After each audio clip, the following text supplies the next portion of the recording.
first, we will begin at Faceoff X, and Roland Hockenberry's been the man for the Hens much of the season. He is facing off against Zach Dudley, both of these guys in the mid-50% on the season, and it'll start off with a scramble for this opening possession, picked up by Delaware, and we are underway with that pass a little bit high, but Matt Kilcarry plucks it down. Kilcarry, of course, the starting keeper for Ben DeLuca's squad. And Finn Morgan comes, turns the corner, and buries it at 5-5. Good take. Finn Morgan is just a freshman from Haddonfield, New Jersey. He was named Colonial Rookie of the Week after a second-week performance, which saw him have a hat trick against. You know, that's what you want out of your middies above the net. Face-off violation this time. So Delaware, 2 of 3 start at Face-off X. They'll have the next possession here. The Hens want to make sure that the Hens for the last now 4 games have had to play without Mike Robinson and Kurtz. He's just been doing business per usual, it seems. Just you look up at the scoreboard by the end, and all of a sudden you see he's got 3 on the board. He's got his first today, and the Hens followed up with a face-off win. Short side there. Good offense. UMBC is on it though defensively. You can see it. You know they definitely on a quick turnaround. They're prepared for the Hens, and we're going to see more of these quick slides, I have a feeling. Great work defensively to force Sider to lose the stick. As a result, after the face-off win, a turnover going the other way. And so UMBC, they don't look rattled. UMBC takes advantage. Under a minute to go in this final minute of this first quarter. Ball pops away off a Delaware stick, but eventually scooped up for the face-off win. The ground ball there from Harrison Ewing. And so the Hens have a chance for the 5 career goals. And again, he's working his way up the record books for Delaware men's lacrosse. It's going to be a face-off violation called against UMBC. Is there a chance for one final shot with 3.3 seconds left? It'll have to be a quick pass. This is a great first quarter, absolutely, on both ends for both teams. Both goalies are in the mix. Both offenses are sharing the ball, and this game is far from over. Quick face-off win for the Retrievers. And that's the thing, UMBC, they're still showing all the Evan Lynch almost to get that ball on the ground, but it's good, persistent offense. Now within 1, and a face-off win to follow for UMBC. A good way to start things off. Helping down, they slide from the crease, and I think Delaware thought they were in a near-man type of slide package, and I think that's why there was no help on the interior. But UMBC, back-to-back possessions, it's a 4-4 game right now. So we have ourselves a fresh ball game after the Hens converted 5-4 the lead and received 3 offensive possessions, 3 goals. But again, it's the patience and the formation and organization of these teams that are really standing out right now.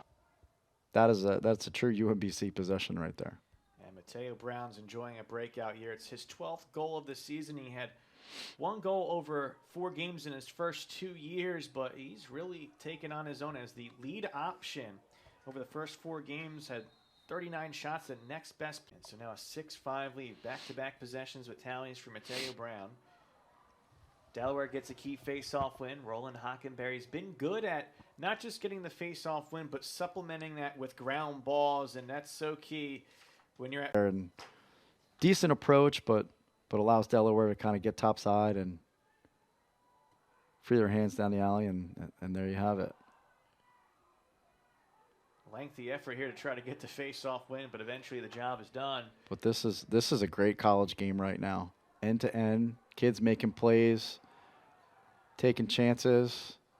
J.P. Ward missing, though, and Delaware, did they win the foot race? I think on the far side there they did. Great effort by Finn Morgan. Usually a 1-possession game in a tight game like that, those are the plays that are going to make a difference, no doubt. I mean, every coach says it. And winning face-offs is how you combat that, and UMBC back at it and on offense. We haven't seen much of him, but first time you go man up, well, a good opportunity for him maybe to get back in the groove of things. And so down the stretch here, this final now half minute, and I'm going to go left to right in some way, shape, or form. That time, as you said, we see the swim, but he's been good at it. Great move from up top. You know, early in the second quarter, you saw him really sweeping from up top and getting to the middle. This time he kind of flips the script on him and comes under. You got to keep defenses on it, staying out of the goal mouth. But that's goalie's kind of put in an awkward spot. Defenders behind the net. That's a good heads-up play off a loose ball behind the net. Flowing. Yeah. They're trying to now make a run out of this one with the game's last 4 goals. Long scramble for this face-off win, and eventually it is scooped up. Joe Spears, he has been just one of those steady Eddie type of guys this year with the long stick. Gets the obviously UMBC slides off the ball side guy and doesn't get over in enough time, and that's a great look and even better shot. And it's going to be loose ball on the face-off. Foul called against Delaware. So UMBC ends a 3-possession run for Delaware. All goal. There just got +1. It is certainly just fantastic collective effort. And boy, this third quarter, whatever Ben DeLuca and crew had to say, it has worked out. You know, you talk about this group and experiences and shoot. So on defense, Delaware with its 13th successful penalty kill out of 14 situations. And then on offense, Clay Miller with his first. 6-0 in the quarter. 7 kind of just stepped over him and fell down. And so this is now 7-0 in the quarter. One thing we were discussing earlier, late first half, was kind of the focus you need throughout the game. One thing that you can account for is a chance here maybe for Ewing for a second goal, but unable to get the shot off. It's possessions for UMBC after an 8-goal run from Delaware. And again, UMBC, taking what Delaware gives them. Delaware hasn't been really helping off the crease. They've been hedging down. 3-2 NCAA tournament games against each other. Mateo Brown, though, 4 goals today. It's now 15 on the season. If you're a Retriever fan, you might not have heard much of him in the first 2 years, but sometimes that has to do with these guys just digging away in practice, learning behind other players, and then when the opportunity comes, seizing the role. And after Mike Dowdy himself passed a current PLL player in Charlie Kitchen for Delaware career goals, and yet another hat trick for him. 4 goals, 2 assists, 6 points. He's done that in all but 1 game. Meanwhile, off the face-off win, a quick goal. O.J. Morris gets on the board. A little scoop and score to make it 16-10. First draw of the night for him tonight, I believe. So make it, take it. Here he goes back out for the next one. A sophomore from Dublin, Ohio.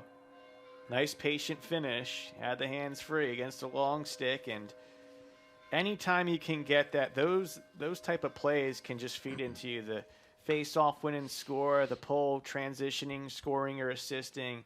Those little things I think are what's so special about the sport of just kind of feeding one unit to the next. Oh, God, yeah. Overhand, high bouncer.